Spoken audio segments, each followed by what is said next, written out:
जय हिंद। देखिए, अभी हाल में केंद्र सरकार ने जो अध्यादेश को मंजूरी लाने के लिए संसद में जो कृषि से संबंधित 3 संशोधन विधेयक रखे हैं तो कमेंट करके बताएंगे। अगले पे चलते हैं हम लोग। तीसरा जो चीज़ है, देखिए भैया, जितना विवाद है ना वो तीसरे को ही लेकर है, और तीसरा वाला अजीब टाइप का है भी। देखिए तीसरा में क्या है, इसमें कहा गया है farm produce trade and commerce promotion and facility bill. अब ये क्या है भाई? कृषि उत्पाद व्यापार और वाणिज्य, ये शॉर्टकट में समझिए इस विधेयक का नाम है। इसमें क्या कहा गया है?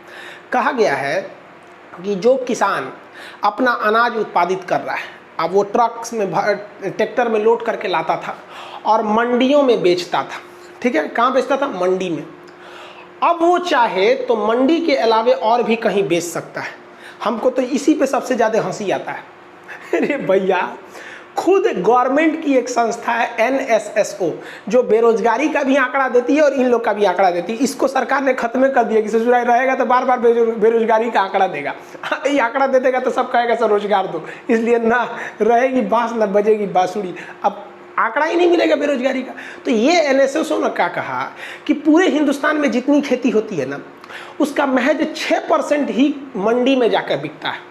महज 6% जाता है मंडी में, बाकी 94% इधर उधर जाता है। कोई किसान अपने चौराहा पे जाके बेच दिया, कोई किसी साहूकार को बेच दिया, किसी बड़े किराना वाले को बेच दिया, ऐसे ही बिकता है भाई साहब, 94%। और आप लोग अगर किसान होंगे तो आप दिल पे हाथ रख के बोलिएगा कि अगर आप 100 लोग देख रहे हैं ना वीडियोस को, किसान भाई लोग में से, तो आप में से 6 लोग ही होंगे जो मंडी में जाकर बेचते होंगे। कई लोग को तो पता ही नहीं दूसरा मंडी होता क्या है, कि बहुत जगह मंडी है ही नहीं। आप अगर पूर्वांचल यूपी का पूर्वी एरिया देखेंगे तो मंडी इधर है ही नहीं है, काम की मंडी नहीं है। बिहार में मंडी है जिसे बाजार समिति कहा जाता है, वो आगे हम समझाते हैं आपको। तो गवर्नमेंट ने विधेयक लाया है कि अब आप बाहर भी बेच सकते हैं। तो भाई आप कहाँ थे इतना दिन? सोए थे कि पूरे किसान का 94% लोग बाहर ही बेच रहे थे, तो ये विधेयक लाके आप कह रहे हैं कि नहीं आप बाहर भी बेच सकते हैं। तो मतलब आपको क्या लग रहा था कि 100% किसान मंडी में बेच रहा था? तो हमको ये नहीं समझ में आया कहना क्या चाह रहे हो भाई गवर्नमेंट। अब उनका क्या कहना है कि जो गवर्नमेंट ने सफाई में क्या दिया है कि बिचौलियों जो बीच में थे उनकी छुट्टी हो जाएगी, जिसे आड़ती कहते हैं। अब इसको समझ जाइए आप पहले। ऑल इंडिया मतलब आप कहीं भी बेच सकते हैं। आप बिहार में किसी चीज़ का उत्पादन करके आप बंगाल में बेच सकते हैं, तो पहले भी बेचते थे। हाँ, थोड़ा सा अब सहूलियत हो जाएगा, ये बात मानते हैं कि गवर्नमेंट अब इसे ऑनलाइन कर देगी। तो इसलिए 100% कहना गलत है कि नहीं, इससे गवर्नमेंट ने कुछ नहीं किया। एक अच्छाई ये है कि आप कहीं का कुछ भी कर सकते हैं। अगर मान लीजिए आप प्याज लाए महाराष्ट्र में, तो आप वहीं से ऑनलाइन बुक कर सकते हैं, ट्रेडर्स के माध्यम से आप पटना भेज सकते हैं, दिल्ली भेज सकते हैं। ये अच्छी बात है। अब बात थोड़ा आपको दिक्कत होता होगा, आड़ती क्या है यानी बिचौलिया क्या है। देखिए, जब देश आज़ाद हुआ तो उस समय बहुत ज़्यादा किसान के पास गरीबी थी, तो वो किसी न किसी किसान जो थे, बड़े बड़े साहूकार जो सेठ लोग थे, उनसे पैसे लिए रहते थे। जब वो चुका नहीं पाते थे तो साहूकार क्या करते थे, सब जब फसल कटने का वक्त आता था तो खेत में घुस के उसकी फसल काट के लेके चले जाते थे। इससे बेचारा किसान को ना अपना पेट भी नहीं भर पाता था और ज़िंदगी भर मजदूर रह जाता था। इसलिए सरकार ने एक नियम लाया था जिसका नाम था APMC, agriculture produce market committee, जिसे हम लोग कहते हैं बाजार समिति। बिहार में लोग इसे बाजार समिति कहते हैं, शॉर्टकट में इसको बाजार समिति कहते हैं। लेकिन अगर दिल्ली पंजाब हरियाणा की बात करेंगे तो लोग इसे मंडी कहते हैं, बिहार की बात करेंगे तो बाजार समिति कहते हैं, क्योंकि बाजार समिति ही इसका असली नाम भी है। एग्रीकल्चर प्रोड्यूस यानी खेती से उत्पादित होने वाला, मार्केट कमेटी, तो मार्केट माने बाजार, कमेटी माने समिति, तो बाजार समिति इसका एक्यूरेट नाम है। तो बट उधर दिल्ली हरियाणा पंजाब के लोग मंडी कहते हैं। अब इस मंडी में खरीदता कौन है? दुकान। अब बताइए, पार्ले जी कंपनी को गेहूं चाहिए तो मंडी में खड़ा रहेगा पार्ले जी का मालिक, यहाँ टाई बेल्ट लगा के, वो किसान ट्रैक्टर से उतारो, नहीं खरीदा रहता है। तो मंडी एक बड़ा सा जगह होता है, उस मंडी में आड़ती होते हैं। आड़ती क्या है? व्यापारी लोग होते हैं, जिसे हम लोग बिचौलिया कहते हैं। बिचौलिया, बिहार में लोग इसे गद्दी कहते हैं। आड़ती को बिहार में लोग क्या कहते हैं? गद्दी कहते हैं।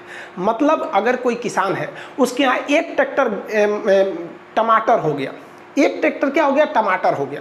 अब बताओ भैया, वो टमाटर कच्चा सौदा है, वो जल्दी जल्दी निकालो नहीं तो सड़ के खराब हो जाएगा। अब वो किसान जानता है कि अगर हम इसको फुटपाथ पे बैठ के बेचेंगे ना तब ज़्यादा पैसा मिलेगा, लेकिन वो बैठ के बेचेगा कहाँ? साल में उसको 10 दिन के लिए कोई तो दुकान लगाने नहीं देगा। आपसे कोई कहेगा किसान कि आपके दरवाजे पे हम 10 दिन तक टमाटर बेच दें, आप बेचने देंगे? नहीं बेचने देंगे। हर व्यक्ति यही चाहता है कि हमें एक ऐसा किराएदार मिले जो हर 12 महीने रहे, तो कोई 10 दिन के लिए तो देगा नहीं। अब वो जानता है कि अगर मार्केट में 40 रुपया टमाटर है और हम इसको बेचेंगे 38 को यानी बिचौलिया या फिर गद्दी पर, तो ये 40 रुपये नहीं खरीदेगा। ये कितने में खरीदेगा? 25 रुपये खरीदेगा। हो सकता है 20 रुपये में ही खरीद ले, मतलब 20 से 30 में खरीदेगा, मार्केट जो रेट है उससे कम में खरीदता है। समझ में आ गया कि नहीं आ गया? ये कहता है कि हम 2.5% कम में खरीद रहे हैं, लेकिन ये बहुत कम में खरीद लेता है। अब इससे ऐसा नहीं है कि इसको फायदा है किसान को फायदा नहीं है, दोनों को देखिए सब कमेंट करके बताएंगे। अगले पे चलते हैं हम लोग, तीसरा जो चीज़ है। देखिए भैया, जितना विवाद है ना वो तीसरे को ही लेकर है, और तीसरा वाला अजीब टाइप का है भी। देखिए तीसरा में क्या है, इसमें कहा गया है farm produce trade and commerce promotion and facility bill. अब ये क्या है भाई? कृषि उत्पाद व्यापार और वाणिज्य, ये शॉर्टकट में समझिए इस विधेयक का नाम है। इसमें क्या कहा गया है? कहा गया है कि जो किसान अपना अनाज उत्पादित कर रहा है, अब वो ट्रक्स में ट्रैक्टर में लोड करके लाता था और मंडियों में बेचता था, ठीक है? कहाँ बेचता था? मंडी में। अब वो चाहे तो मंडी के अलावे और भी कहीं बेच सकता है। हमको तो इसी पे सबसे ज़्यादा हंसी आता है। अरे भैया, खुद गवर्नमेंट की एक संस्था है NSSO, जो बेरोजगारी का भी आंकड़ा देती है और इन लोग का भी आंकड़ा देती है। इसको सरकार ने खत्म कर दिया कि ससुराल रहेगा तो बार बार बेरोजगारी का आंकड़ा देगा।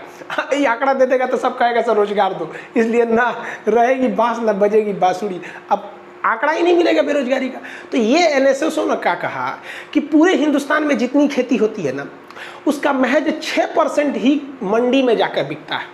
महज 6% जाता है मंडी में, बाकी 94% इधर उधर जाता है। कोई किसान अपने चौराहा पे जाके बेच दिया, कोई किसी साहूकार को बेच दिया, किसी बड़े किराना वाले को बेच दिया, ऐसे ही बिकता है भाई साहब, 94%। और आप लोग अगर किसान होंगे तो आप दिल पे हाथ रख के बोलिएगा कि अगर आप 100 लोग देख रहे हैं ना वीडियोस को किसान भाई लोग में से, तो आप में से 6 लोग ही होंगे जो मंडी में जाकर बेचते होंगे। कई लोग को तो पता ही नहीं सोच रहा मंडी होता क्या है, कि बहुत जगह मंडी है ही नहीं। आप अगर पूर्वांचल यूपी का पूर्वी एरिया देखेंगे तो मंडी इधर है ही नहीं है, काम की मंडी नहीं है। बिहार में मंडी है जिसे बाजार समिति कहा जाता है, वो आगे हम समझाते हैं आपको। तो गवर्नमेंट ने विधेयक लाया है कि अब आप बाहर भी बेच सकते हैं। तो भाई आप कहाँ थे इतना दिन? सोए थे कि पूरे किसान का 94% लोग बाहर ही बेच रहे थे। तो ये विधेयक लाके आप कह रहे हैं कि नहीं आप बाहर भी बेच सकते हैं। तो मतलब आपको क्या लग रहा था कि 100% किसान मंडी में बेच रहा था? तो हमको ये नहीं समझ में आया कहना क्या चाह रहे हो भाई गवर्नमेंट। अब उनका क्या कहना है, जो गवर्नमेंट ने सफाई में क्या दिया है कि बिचौलियों जो बीच में थे उनकी छुट्टी हो जाएगी, जिसे आड़ती कहते हैं। अब इसको समझ जाइए आप पहले। ऑल इंडिया मतलब आप कहीं भी बेच सकते हैं। आप बिहार में किसी चीज़ का उत्पादन करके आप बंगाल में बेच सकते हैं, तो पहले भी बेचते थे। हाँ, थोड़ा सा अब सहूलियत हो जाएगा, ये बात मानते हैं कि गवर्नमेंट अब इसे ऑनलाइन कर देगी। तो इसलिए 100% कहना गलत है कि नहीं इससे गवर्नमेंट ने कुछ नहीं किया। एक अच्छाई ये है कि आप कहीं का कुछ भी कर सकते हैं। अगर मान लीजिए आप प्याज लाए महाराष्ट्र में, तो आप वहीं से ऑनलाइन बुक कर सकते हैं, ट्रेडर्स के माध्यम से आप पटना भेज सकते हैं, दिल्ली भेज सकते हैं। ये अच्छी बात है। अब बात थोड़ा आपको दिक्कत होता होगा, आड़ती क्या है यानी बिचौलिया क्या है। देखिए, जब देश आज़ाद हुआ तो उस समय बहुत ज़्यादा किसान के पास गरीबी थी, तो वो किसी न किसी किसान जो थे, बड़े बड़े साहूकार जो सेठ लोग थे, उनसे पैसे लिए रहते थे। जब वो चुका नहीं पाते थे तो साहूकार क्या करते थे, सब जब फसल कटने का वक्त आता था तो खेत में घुस के उसकी फसल काट के लेके चले जाते थे। इससे बेचारा किसान को ना अपना पेट भी नहीं भर पाता था और ज़िंदगी भर मजदूर रह जाता था। इसलिए सरकार ने एक नियम लाया था जिसका नाम था APMC, agriculture produce market committee, जिसे हम लोग कहते हैं बाजार समिति। बिहार में लोग इसे बाजार समिति कहते हैं, शॉर्टकट में इसको बाजार समिति कहते हैं। लेकिन अगर दिल्ली, पंजाब, हरियाणा की बात करेंगे तो लोग इसे मंडी कहते हैं, बिहार की बात करेंगे तो बाजार समिति कहते हैं, क्योंकि बाजार समिति ही इसका असली नाम भी है। एग्रीकल्चर प्रोड्यूस यानी खेती से उत्पादित होने वाला, मार्केट कमेटी, तो मार्केट माने बाजार, कमेटी माने समिति, तो बाजार समिति इसका एक्यूरेट नाम है। तो बट उधर दिल्ली, हरियाणा, पंजाब के लोग मंडी कहते हैं। अब इस मंडी में खरीदता कौन है? दुकान। अब बताइए, पार्ले जी कंपनी को गेहूं चाहिए तो मंडी में खड़ा रहेगा पार्ले जी का मालिक, यहाँ टाई बेल्ट लगा के, वो किसान ट्रैक्टर से उतारो, नहीं खरीदा रहता है। तो मंडी एक बड़ा सा जगह होता है, उस मंडी में आड़ती होते हैं। आड़ती क्या है? व्यापारी लोग होते हैं, जिसे हम लोग बिचौलिया कहते हैं। बिचौलिया, बिहार में लोग इसे गद्दी कहते हैं। आड़ती को बिहार में लोग क्या कहते हैं? गद्दी कहते हैं। मतलब अगर कोई किसान है, उसके यहाँ एक ट्रैक्टर टमाटर हो गया, एक ट्रैक्टर क्या हो गया? टमाटर हो गया। अब बताओ भैया, वो टमाटर कच्चा सौदा है, वो जल्दी जल्दी निकालो नहीं तो सड़ के खराब हो जाएगा। अब वो किसान जानता है कि अगर हम इसको फुटपाथ पे बैठ के बेचेंगे ना तब ज़्यादा पैसा मिलेगा, लेकिन वो बैठ के बेचेगा कहाँ? साल में उसको 10 दिन के लिए कोई तो दुकान लगाने नहीं देगा। आपसे कोई कहेगा किसान कि आपके दरवाजे पे हम 10 दिन तक टमाटर बेच दें, आप बेचने देंगे? नहीं बेचने देंगे। हर व्यक्ति यही चाहता है कि हमें एक ऐसा किराएदार मिले जो हर 12 महीने रहे, तो कोई 10 दिन के लिए तो देगा नहीं। अब वो जानता है कि अगर मार्केट में 40 रुपया टमाटर है और हम इसको बेचेंगे 38 को, यानी बिचौलिया या फिर गद्दी पर, तो ये 40 रुपये नहीं खरीदेगा। ये कितने में खरीदेगा? 25 रुपये खरीदेगा। हो सकता है 20 रुपये में ही खरीद ले, मतलब 20 से 30 में खरीदेगा। मार्केट जो रेट है उससे कम में खरीदता है। समझ में आ गया कि नहीं आ गया? ये कहता है कि हम 2.5% कम में खरीद रहे हैं, लेकिन ये बहुत कम में खरीद लेता है। अब इससे ऐसा नहीं है कि इसको फायदा है किसान को फायदा नहीं है, दोनों को देखिए